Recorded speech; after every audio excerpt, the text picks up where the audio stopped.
오늘은 그리스도인 여섯 번째 소망입니다. 오늘 주일로 그리스도인이라는 제목의 설교를 마무리하고자 합니다.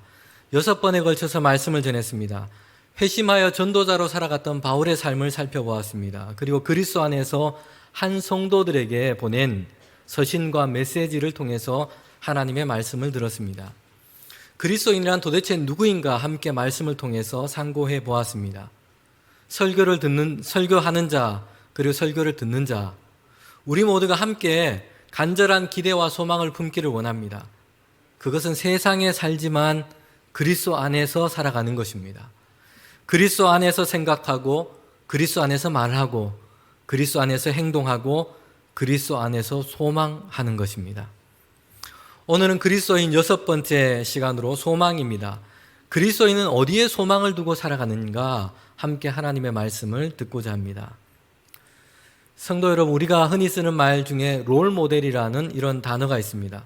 사전적인 의미로는 성공에 이르기 위해서 어떤 사람을 행동과 역할의 모범으로 삼는 것, 이것이 롤 모델입니다.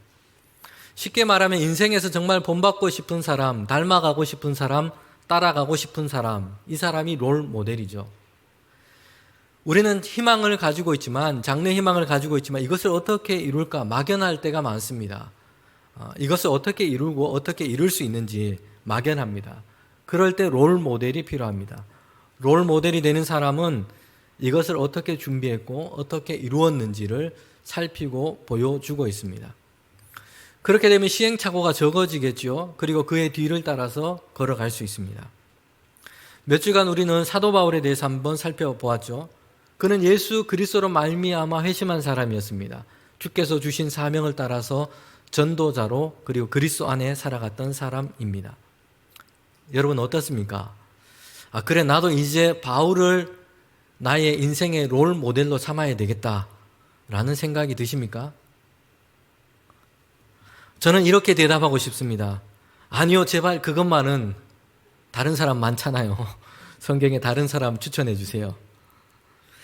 사도 바울이 걸었던 삶의 길은 그리스도인조차도 사실 따라 걷고 싶다는 마음이 어려운, 부담스러운 좁은 길을 걸었던 사람입니다. 지난 주일에 우리는 사도 바울의 고난 이력서를 한번 살펴봤습니다. 매맞고 옥에 갇히고 여러 번 죽을 뻔했고 파선당하고 여러 날을 바다에 표류하기도 했습니다. 강의 위험, 강도의 위험, 동족의 위험, 이방인들에 당했던 위험, 광야와 바다의 위험, 거짓 형제들의 위험을 당했습니다. 줄이고 목말랐고 여러 번 굶고 춥고 헐벗기도 했습니다. 우리는 흔히 젊어서 고생은 사서 한다고도 합니다. 그래서 젊어서 이제 좀 고생했으니까 바울은 그래도 말년에 편안하면 그래도 된 거 아니겠어 생각을 합니다. 그렇다면 바울의 말년은 어땠을까요? 바울은 복음 전하기 위해서 그토록 원했던 로마로 갔지만 그는 죄수의 신분으로 구금되었습니다. 신약 성경에 있었던 바울의 대부분의 옥중 서신은 그 시기에 적혀졌습니다. 그의 나이는 이미 60이 넘었고요. 몸은 연약해졌고 병으로 고생하기도 했습니다. 그리고 바울은 그의 생애 마지막 시간에는 차가운 로마 감옥, 거기에 감금되어 있다가 목이 잘려 순교를 당하게 됩니다. 성도 여러분 어떻습니까? 바울, 그리스도인이 따라 걷기에는 너무나 부담스럽고 어려운 사람이고요. 그리스도인이 아닌 사람은 바울은 이해 불가능한 사람입니다. 미쳤구나 라는 말이 어울리는 사람이죠. 실제로 사도행전 26장에 보면 바울이 예수 그리스도의 복음을 전하다가 고소당하고 신문을 당하게 됩니다. 그때 신문을 당하면서도 바울이 예수 그리스도의 복음을 증거하게 됩니다. 그의 앞에서 신문하고 있는 총독인 베스도가 바울을 향해서 크게 소리치면서 말합니다. 바울아, 너가 미쳤구나 라고 이야기하고 있습니다. 오늘 우리가 그리스도인은 사실 사람들 사이에서 부러워하고 선망하는 삶을 살기를 원합니다. 이왕이면 스카이캐슬에 들어가고 싶은 거죠. 여러분 스카이캐슬은 2018년도에 우리나라에 유행했던 드라마였습니다. 부와 명예, 권력을 모두 거머쥔 대한민국의 상위 0.1%에 해당되는 그런 사람들이 모여 사는 곳 이야기입니다. 현실로 생각했을 때 우리에게는 정말 스카이캐슬 이거 너무 창대하다. 좀 소박하게 디스카운트를 해서 그래도 기대하고 우리는 살아갑니다. 경제적으로 넉넉하고 가정적으로 화목하고 사회적으로는 성공적이고 아무튼 모든 면에서 중산층 이상 되는 그런 삶 살아가기를 원합니다. 그래서 그리스도 안에 있는 사람이든 그리스도 밖에 있는 사람이든 누구나 부러워할 만한 그런 삶이 되기를 우리는 원하고 있죠. 성도 여러분, 그런데 성경을 통해서 보면 그리스도인은 부러움이 아니라 소망의 이유를 묻게 하는 사람들입니다. 여러분, 바울을 보면 우리는 부러움을 떠올리지 않습니다. 바울은 많은 사람들이 따라가고 싶은 롤 모델이 되지 못해요. 부러움과 선망의 대상이 아니라는 거죠. 바울은 오히려 사람들로 하여금 그에게 물음을 던지게 합니다. 왜 그렇게 살았을까? 그는 무엇 때문에 무엇을 기대하고 소망하고 살았기에 저렇게 살고 저렇게 살 수밖에 없었을까? 이런 물음을 던지게 한다는 것입니다. 소망의 이유를 묻게 하는 것입니다. 성도 여러분, 그리스도인 중에 특별했던 한 사람 바울에게만 해당되는 것이 아니고요.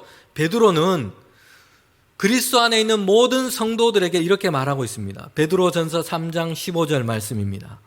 너희 속에 있는 소망에 관한 이유를 묻는 자들에게 대답할 것을 항상 준비하되 온유와 두려움으로 하고. 성도 여러분, 이게 뭘 얘기를 하고 있습니까? 그리스도 밖에 있는 사람들이 그리스도인인 저와 여러분에게 물어보는 것이 정상이라고 얘기합니다. 그리스도인 첫 번째 설교 시간에 다름이 정체성을 만들다고 말씀을 드렸습니다. 그리스도인은 다르게 살고 다른 것을 추구하고 다른 것을 사랑하며 사는 사람들입니다.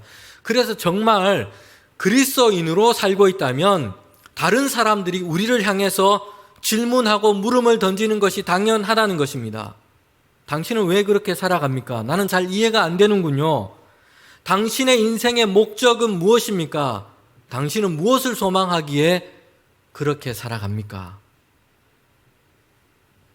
부러움과 선망의 대상이 아니라 우리를 향해서 물음을 갖게 될 것입니다. 성도 여러분, 바울은 바리새인 중에 바리새인이었고 로마의 시민권을 가졌습니다. 학식이 뛰어난 사람이었습니다. 당대 가장 유명했던 가말리엘 율법학자의 문화생이었습니다. 바울은 스카이캐슬은 못 되더라도 그래도 사람들이 정말 부러움하고 선망의 대상이 될 만한 그런 삶을 살 수 있는 가능성이 있었던 사람입니다. 여러분, 이런 바울이 결혼을 하지 않았고 장막 만드는 일을 했고 일생을 옮겨 다니며 살았습니다. 고난을 무릅썼습니다. 결국에는 죄수의 신분으로 순교를 당했습니다. 물음이 생기지 않습니까? 바울, 당신은 왜 그렇게 살았습니까? 당신은 소망하는 게 뭐였습니까? 성도 여러분, 오늘 이 본문의 말씀은 이 물음에 대한 바울의 대답입니다. 소망이라고 하는 것은 우리 자신에게는 없습니다. 우리는 질그릇입니다. 고린도 후서 4장 7절 말씀을 함께 읽도록 하겠습니다. 고린도 후서 4장 7절 말씀입니다. 우리가 이 보배를 질그릇에 가졌으니 이는 심히 큰 능력은 하나님께 있고 우리에게 있지 아니함을 알게 하려 함이라. 아멘. 성도 여러분, 바울이 자신을 뭐라고 얘기합니까? 질그릇에 비유하고 있습니다. 흙으로 만든 그릇이죠. 바울이 그런다 지금 생각하고 있는 이 질그릇은 황실에나 쓰던 그런 고급 도자기를 의미하고 있지 않습니다. 고린도 시장에서 누구나 하면 볼 수 있고 살 수 있는 값싼 토기 그릇을 의미합니다. 여러분, 이런 질그릇이 가지고 있는 특징이 있습니다. 첫 번째는 값싸다는 것입니다. 누구나 가격 부담 없이 살 수 있는, 고민하지 않고 살 수 있는 그런 그릇입니다. 필요한 것은 한 개지만 값이 그렇게 부담스럽지 않기 때문에 한두 개 더 살 수 있는 그런 그릇이에요. 한국으로 치면 양은 냄비 같은 것 비유할 수 있겠습니다. 가격이 엄청나기 때문에 고민하지 않고 살 수 있는 것입니다. 사면서도 필요보다 더 많이 사기도 합니다. 조금 쓰다가 적당히 쓰다가는 시골에 가면 개밥 그릇으로도 그냥 내어줍니다. 적당히 쓰고 그냥 넘겨주는 거죠. 왜 그렇습니까? 안 비싸기 때문에 그렇습니다. 질그릇이 가지고 있는 두 번째 특징이 있는데 그것은 연약하다는 것입니다. 약하다는 거예요. 깨어지기 쉬운 것입니다. 부딪히면 이가 빠지기도 하고요. 떨어뜨리면 완전히 깨어져 버립니다. 화가인 빈센트 반 고흐는 원래 목사의 아들로 태어났고 그가 신학을 공부하고 탄광촌에서 전도사로 일을 했습니다. 고흐가 한 노동자의 옷을 입고 있는 것을 그때 보게 되는데요. 벽지인 이 탄광촌에서 그것도 가장 가난했던 이 노동자가 입고 있는 옷이었습니다. 그는 물건을 포장했던 그것을 이제 뜯어서 옷을 만든 거였습니다. 그런데 그 옷 등 부분에는 물건을 싸고 있을 때 적혀 있었던 그 글자가 그대로 남아 있었습니다. 깨어지기 쉬운 물건이니 취급에 주의. 고흐는 그때 깨달음을 얻게 됩니다. 그리고 일기에 이렇게 쓰게 돼요. 정말 인간이란 깨어지기 쉬운 것이다. 나는 전도사라고 하지만 얼마나 깨어지기 쉬운가. 날마다 하나님의 말씀으로 무장하여 나를 지켜야 한다. 성도 여러분, 바울은 자기 자신이 이렇게 깨어지기 쉬운 육신에 속한 것, 겉사람, 모든 것이 다 이와 같다고 얘기합니다. 값어치가 하지 않은 질그릇 같다고 말하고 있습니다. 그에게 속해 있는 소유, 지위, 신분, 이 모든 것이 다 질그릇 같다고 말하고 있습니다. 쉽게 낡아지고 깨어지고 맙니다. 있다가도 없어집니다. 사라져 버립니다. 영원하지 않은 것이에요. 그래서 바울은 거기에 소망을 두지 않은 겁니다. 성도 여러분, 오늘 우리는 어디에 소망을 두고 살아가고 있습니까? 육신에 속한 것, 겉사람, 이런 것에 소망을 두고 있다면 우리는 분명 낙심하게 될 것입니다. 고린도 후서 4장 16절에 보면 바울이 이렇게 얘기합니다. 이 말씀은 오늘 읽은 본문에 이어서 결론적인 부분이라고도 할 수 있습니다. 그러므로 우리가 낙심하지 아니하노니 우리의 겉사람은 낡아지나 우리의 속사람은 날로 새로워지는도다. 여러분, 바울이 뭘 얘기하고 있습니까? 겉사람은 낡아지게 되어 있다는 것이에요. 그래서 거기 겉사람에게 속한 것에 소망을 두는 사람은 결국에는 낙심하게 될 것입니다. 겉사람이 아니라 속사람이 날로 새로워지고 거기에 소망을 두는 사람, 그 사람이 낙심하지 않게 될 것입니다. 성도 여러분, 오늘 한 해 그리고 지난 한 해 우리가 살아가면서 정말 낙심된 일들이 얼마나 우리에게 많았습니까? 코로나 때문에 낙심하고 있습니다. 원하는 대학에 진학하지 못해서 아직 취업을 하지 못해서 낙심이 됩니다. 연봉이 줄고 월급이 줄어서 낙심됩니다. 전혀 관리를 받고 있지 않은 이 늘어나는 뱃살 때문에 이게 낙심이 되기도 하고요. 그리고 낙엽 떨어지듯이 빠지는 머리카락 때문에 낙심이 되기도 합니다. 흰머리가 생겨서 낙심이 되기도 합니다. 그렇게 비싼 크림을 계속해서 발랐는데 늘어나는 주름 때문에 낙심이 되기도 합니다. 안타깝게도 큰 병으로 인해서 건강을 잃어서 낙심했습니다. 이제는 나이가 너무 들어서 무릎 관절도 안 좋고 걷기도 힘들고 귀도 잘 안 들리고 여러분, 그래서 낙심이 됩니다. 성도 여러분, 우리의 겉사람에게 속한 것은 질그릇입니다. 그리 대단한 것이 아니에요. 깨어지기 쉬운 것입니다. 영원한 것이 아닙니다. 후패해져 갑니다. 영원한 기쁨과 만족을 거기에서는 얻을 수 없습니다. 살면서 필요한 거지만 소망의 이유는 되지 못합니다. 성도 여러분, 그리스도인의 소망은 보배로운 예수 그리스도의 생명입니다. 여러분, 겉사람은 바울은 이 후패해져 가는 질그릇과 같다고 얘기했습니다. 그러나 바울은 소망의 이유가 있다고 말합니다. 그것은 보배입니다. 값어치가 대단하지 못한 연약한 질그릇인데 그 안에 바울은 보배를 가졌다고 이야기합니다. 그 보배 때문에 질그릇은 가치가 있고 그 보배 때문에 질그릇은 단단하고 담대하고 강하다고 얘기합니다. 하나님의 능력이 거기에서부터 나타난다고 이야기합니다. 바울은 그 보배가 예수 그리스도, 그의 생명이요, 복음의 능력이요, 하나님의 영광을 아는 비밀이라고 말하고 있습니다. 성도 여러분, 앞서 바울이 당했던 고난과 수고를 우리는 들었습니다. 오늘 읽은 이 본문에서도 바울이 비유적으로 그가 당했던 이 수고, 고난을 밝히고 있습니다. 고린도후서 4장 8절부터 10절에 보면 사방으로 우겨쌈을 당했다고 얘기합니다. 여기서 우겨쌌다라고 하는 이 단어는 포도주 즙을 짜기 위해서 진 누르는 것을 뜻합니다. 짓눌려진 것이죠. 그런데 으스러지지 않았고, 답답한 일을 당해도 낙심하지 않았고, 박해를 받고 거꾸로 뜨림을 당하고 죽음의 위협을 당했어도 바울은 포기하지 않고 배반하여 떠나지 않았습니다. 바울은 연약한 질그릇밖에 안 되는 존재인데 어떻게 그렇게 할 수 있다고 얘기합니까? 보배를 가진 질그릇이기 때문입니다. 그 안에 보배를 가지고 있기 때문입니다. 예수 그리스도와 그의 생명을 바울은 가지고 있었습니다. 이것이 하나님의 능력이라고 바울은 고백하고 있습니다. 빌립보서 4장 13절에 바울은 이렇게 고백합니다. 내게 능력 주시는 자 안에서 내가 모든 것을 할 수 있느니라. 성도 여러분, 아멘이십니까? 네, 아멘입니다. 나는 질그릇이지만 내게는 예수 그리스도의 생명을 가졌고 내게는 능력 주시는 자 그분이 계시고 하나님이십니다. 하나님의 능력입니다. 능력 주시는 자 안에서 내가 모든 것을 할 수 있느니라. 아멘.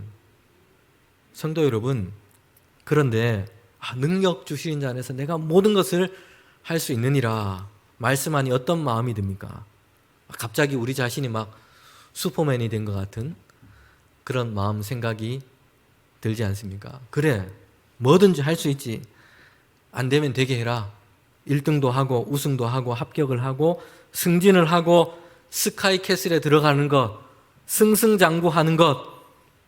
성도 여러분, 우리가 다시 이런 방향으로 되돌아가 버리면 안 됩니다. 왜냐하면 바울이 얘기하고 있는 것은 바로 거기에 있지 않기 때문입니다. 바울이 이야기하고 있는 것은요, 세상 사람들은 이해하기 어렵지만 그리스도인으로 세상을 사는 것, 그것을 내게 능력 주시는 자 안에서 내가 할 수 있다라고 이야기하고 있는 것입니다. 주께로 받은 사명을 가지고 복음으로 기뻐하고 예수 그리스도의 생명을 가지고 살았습니다. 그런데 바울이 이것 때문에 비천에 처하기도 했고 배고픔과 궁핍의 경험을 하기도 했습니다. 우겨쌈을 당하기도 했고요. 답답한 일을 당하기도 했습니다. 거꾸로 뜨림을 당하기도 했습니다. 여러분, 그리스도인으로 그리스도 안에서 직장 생활을 하고 사업을 하고 장사를 하고 그렇게 하면 관행이나 남들이 다 눈 감고 하는 불의한 방법, 손쉬운 방법으로 하지 않게 됩니다. 그리스도인으로 그리스도 안에서 자녀를 양육하고 세상을 살고 가정을 세우면 추구하는 것, 사랑하는 것, 기대하는 것이 달라집니다. 그래서 성공 경쟁, 이익 쟁취에서는 어리석을 때도 많습니다. 그렇게 살면 더 많이 수고해야 하기도 하고요, 손해를 보기도 합니다. 너만 고상한 척한다, 핀잔을 듣고 배척을 당하기도 합니다. 그래서 사람들이 부러워하기보다는 이해하기 어려운 삶을 살아갈 때도 있다는 것이에요. 그러나 내게 능력 주시는 자 안에서 내가 모든 것을 할 수 있느니라. 바울은 이 모든 상황 가운데서 믿음으로 사는 일체의 비결을 배운 것입니다. 여러분, 이것이 내게 능력 주시는 자 안에서 할 수 있느니라 고백하고 있는 것입니다.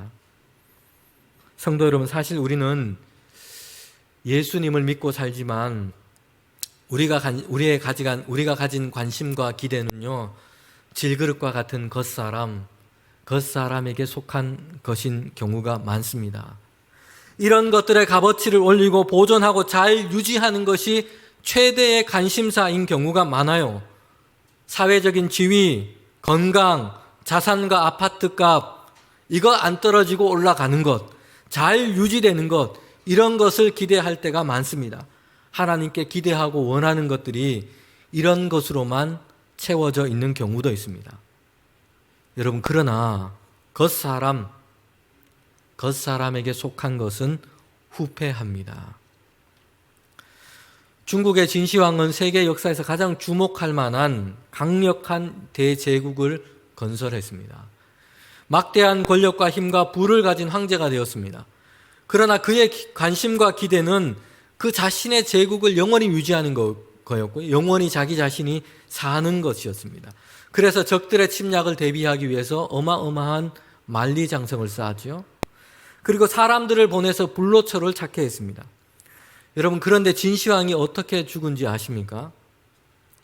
수은을 먹었는데 그때는 그런 지식이 없으니까 피부가 탱탱해지고 마치 젊어진다는 생각을 하게 된 겁니다. 그래서 수은으로 만든 연못을 만들었습니다. 거기에서 목욕을 하면서 수은을 먹고 마신 겁니다. 결국은 수은 중독으로 몸은 썩어져 갔고 그 자신의 정신은 산란해져 갔습니다. 그래서 나이 50이 못 되어서 부하들에게 암살을 당했습니다. 그는 죽고 그의 나라도 망한 것입니다. 후패해서 가는 것, 잠시 있다가 없어지는 것, 이것에 기대와 소망을 두었기 때문입니다. 성도 여러분, 바울의 간절한 기대와 소망은요, 질그릇 같은 바울 자신, 겉사람에게 속한 것들, 이런 것을 안전하게 유지하고 보존하는 데 있지 않았습니다. 예수님을 잘 믿으면 겉사람이 업그레이드가 되고 더 좋아지는 것, 이게 아니고요. 여전히 낡아지고 동일하게 깨어지고 후패해져 갑니다. 거기에다가 바울처럼 주님께서 주신 사명을 가지고 살다 보면 이것 때문에 당하는 어려움도 있습니다. 남들은 당하지 않아도 되는 어려움, 이것을 또 안게 되는 거죠. 그래서 이것 때문에 겉사람이 더 후패해져 갈 수도 있습니다. 그러나 바울은 자신에게 이런 육체의 고난도 마다하지 않겠다고 합니다. 고린도후서 4장 10절 말씀입니다. 우리가 항상 예수의 죽음을 몸에 짊어짐은 예수의 생명이 또한 우리 몸에 나타나게 하려 함이라.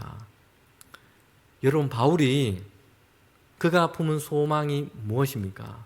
그리스도 안에 살고 사명을 감당하다가 우겨쌈을 당하기도 합니다. 궁핍과 고난을 당하기도 합니다. 겉사람은 낡아지고 후패해져 갑니다. 그런데 바울이 이야기하는 것, 소망하는 것이 있습니다. 겉사람이 무너져 가면 오히려 그 속에 있는 것이 드러나게 됩니다. 바울이 품은 보배입니다. 예수 그리스도의 생명입니다. 성도 여러분, 바울이 이것은 간절하게 기대하고 소망하는 것이었습니다. 겉사람은 후패해져 가지만 그럴수록 오히려 질그릇과 같은 이 겉사람이 담고 있는 그 보배가 드러나고 빛나고 나타나는 것, 예수 그리스도의 생명이 나타나는 것입니다. 빌립보서에서 바울은 자신의 기대와 소망을 더 분명하게 얘기하고 있습니다. 빌립보서를 쓰고 있는 바울은 감옥에 갇혀 있습니다. 생의 마지막 시간이에요. 겉사람은 고난을 당해서 후패해져 가고 어려움 당하고 있습니다. 죽음을 앞두고 있습니다. 여러분, 그런데 그 순간 바울은 자신의 일생 동안 품었던 기대와 소망이 무엇인지를 이야기하고 있습니다. 빌립보서 1장 20절과 21절 말씀입니다.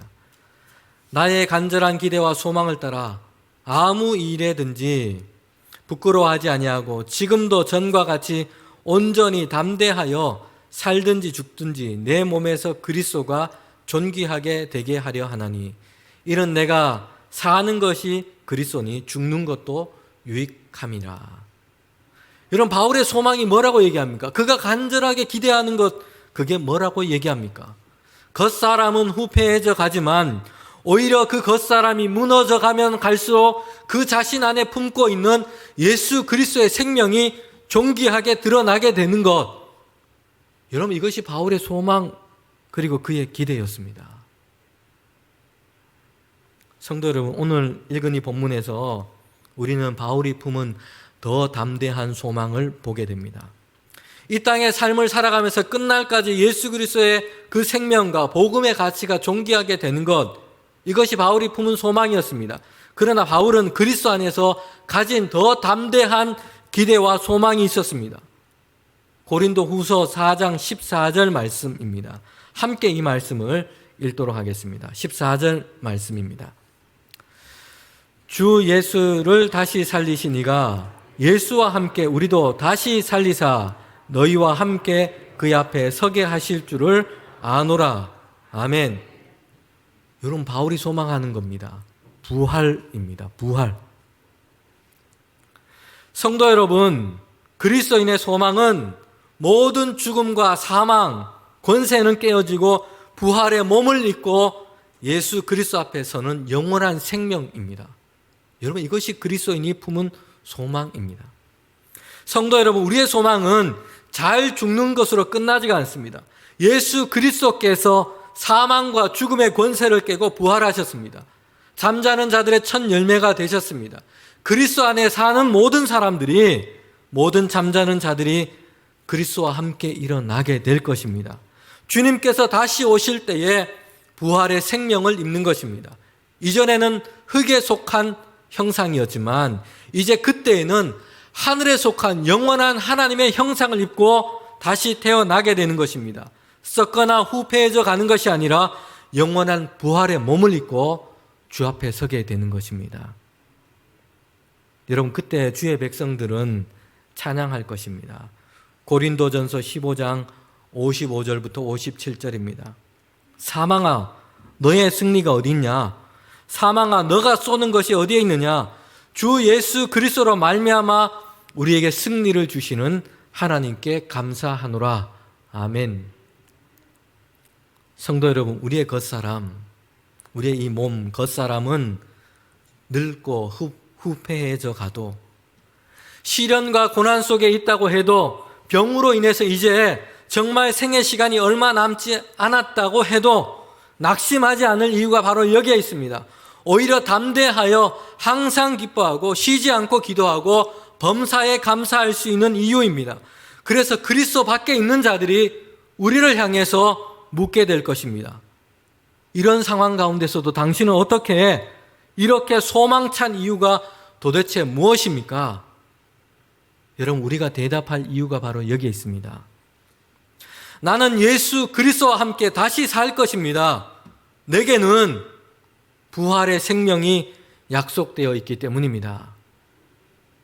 성도 여러분, 그리스도 안에 있는 우리에게는 소망의 이유가 있습니다. 우리는 비록 질그릇처럼 연약한 자들입니다. 세월과 시간에 따라서 우리의 겉사람은 후패해져 갈 것입니다. 겉사람에게 속한 것들, 삶의 고난과 어려움 속에서 깨어져 나가게 됩니다. 그러나 낙심하지 않을 이유가 있습니다. 그러면 그럴수록 우리 안에 있는 보배로우신 예수 그리스도의 생명이 드러나게 될 것입니다. 낡아져가는 흙의 형상은 없어지고 사라질 것입니다. 그러나 성도 여러분, 그리스도 안에 있는 우리에게는 소망이 있습니다. 그리스도 안에 있는 모든 자들이 주께서 다시 오실 그때에 썩지 아니하늘 하나님의 형상, 하늘에 속한 새로운 형상을 입고 주 앞에 서게 될 것입니다. 여러분, 우리에게는 이런 소망이 있습니다. 그리스도 안에서 이 소망을 품고 이 땅을 살아가는 저와 여러분이 되시기를 원합니다.